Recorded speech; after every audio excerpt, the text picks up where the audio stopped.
Hello, আজকে আমি আপনাদেরকে একটা গল্প শেয়ার করতে যাচ্ছি। সেই গল্পটি হলো, একদিন একটা মেয়ে পড়াশোনা শেষ করে ঘুমাতে যাচ্ছিল। তখন তো সে দেখলো যে তার দরজার সামনে কে যেন দাঁড়িয়ে আছে। সে পাত্তা দিল না।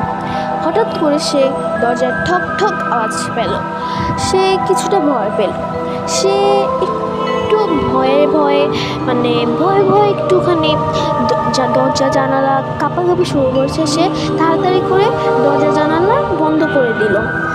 তার একটু পরে আবার ঠক ঠক করলো। তখন দরজা খুলে দেখলো একটা মেয়ে। তার হাতে ছিল একটা পুতুল। সে বলছে, তুই কি আমার সাথে খেলবি?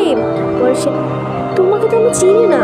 পরে বললো যে সে নতুন এসেছে, সে খেলতে দিল। তারপরে সে উধাও। এর কিছুদিন পর তার মেয়ে